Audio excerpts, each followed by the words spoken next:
Hey, future rock stars, welcome back. This is chapter 4, and today it's jam-packed with exciting stuff. We'll learn today how to create your first riff, learn your first chords, and get into the zone when time disappears and music just happens. Grab your guitar. Let's rock!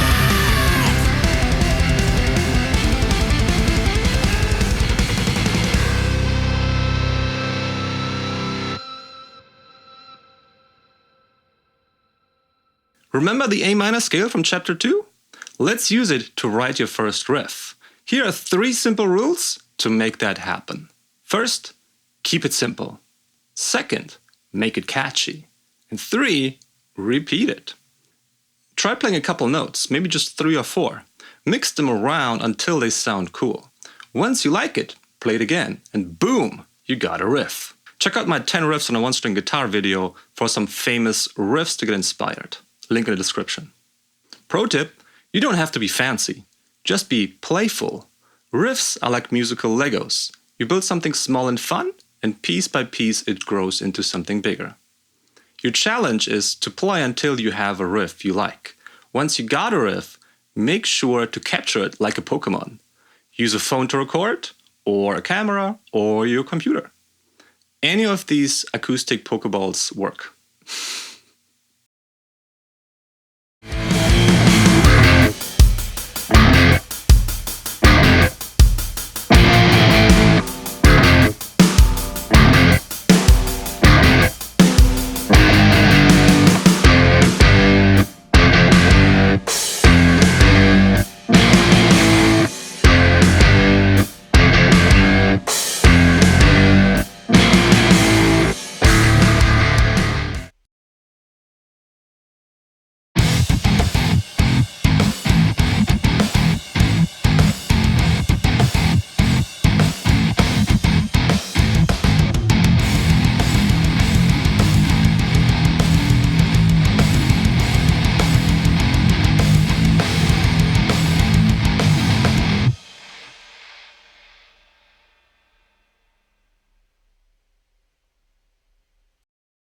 Now let's talk about chords. That's playing several notes together. Before we play them, we need to read chord diagrams. It's like a map for your fingers on the fretboard. Here's how they work. You see a part of the fretboard in a vertical position, like this. Circles at the top mean you play the string open. X's mean don't play that string. Numbers are which finger goes where. And a black bar is one finger that presses down across multiple strings. It's known as a bar chord. Blue dots or circles are root notes. They help you know where a chord starts. Let's see if we can learn the E minor chord. You put your first finger down on the 2nd fret on the A string. And right underneath on the D string is where the 2nd finger goes. Strum all strings from top to bottom. How did it sound? Did you hear some buzz or muting?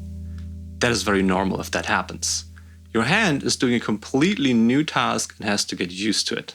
Learning a new chord is like going into the musical gym. It can feel very difficult, maybe even impossible at first. So if you feel like you have to catch up, you need to find the fastest way. Here's a foolproof step-by-step blueprint. Here we go. Step 1. Place your fingers on the correct frets and play string by string.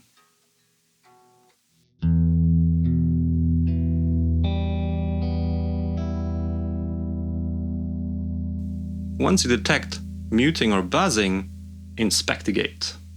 Move closer to the next fret to avoid buzz and adjust the pressure. Let me give you an example. So I go down from top to bottom like before.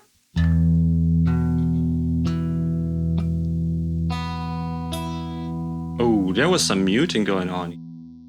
So, because my middle finger was angled a little bit, it muted the G string. We can't have that. So, we turn the angle a little bit steeper, more 90 degrees towards the string. And then maybe you notice the high E string was also muted because my hand was touching it right there. So I need to move it away a little bit. And now it sounds great. always make sure that the fingers are in the best position. So after all strings sound good, you just strum them from top to bottom. And then you relax your hand. Then fret the chord again and play it. And repeat this until it gets a little bit faster or you need a break.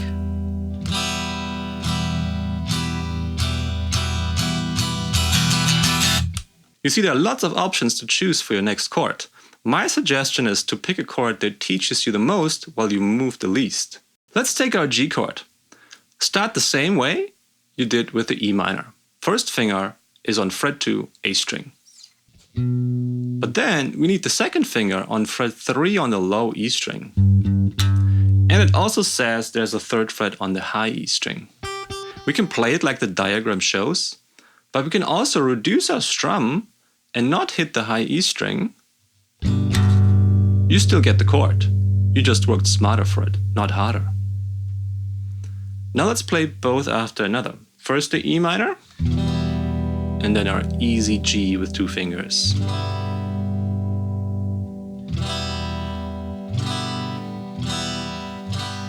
After a couple of chord switches, you might notice that both chords share a fret, 2 on A. You can use this for another smart move. When you switch the chord, leave your first finger where it is. Don't move it while you switch the chord. This is your anchor finger. It connects the chords and makes it easier to remember. Look out for these whenever you learn new chords. In the beginning, always practice 1 chord switch at a time. Once you can do 2 chords, add a third. Now you've got enough to start making your first song idea. Here's your challenge. Pick 2 to 4 chords and play them after another. That's how a lot of songs start when they are written. Let's add some strumming to our chords.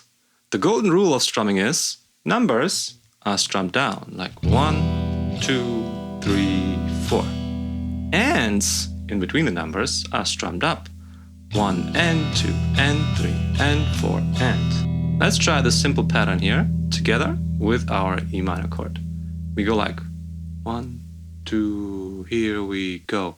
Down, down, down, down, down, up, down, up, down, up, down, up, down, down, down, down, down, up, down, up, down, up, down. And keep your strumming hand moving like a pendulum. Even if you don't need to hit that string, don't stop the motion. Keeps the rhythm smooth and you have to think less about it. If you're looking for a fun rhythm challenge for your new chords, you can check out chapter 3 with a bunch of rhythms for you to try.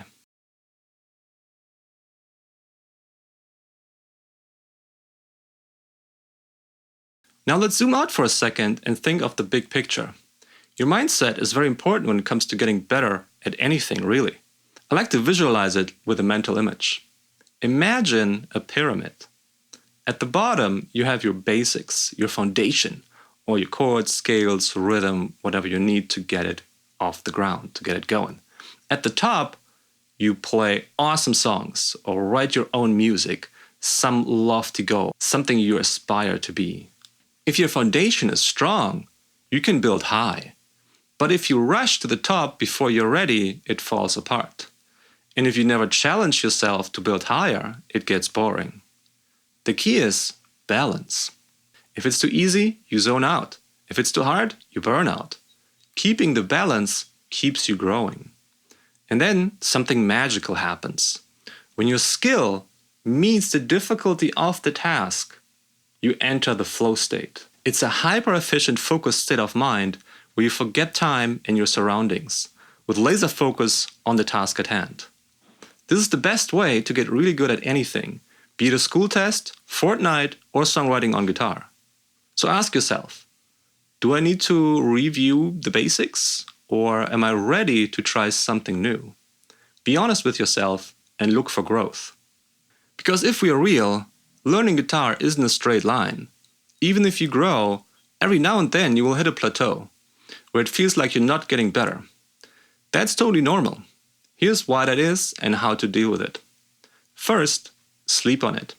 Your brain recaps the day at night, moves memories from short to long-term memory, and works on new skills while you rest.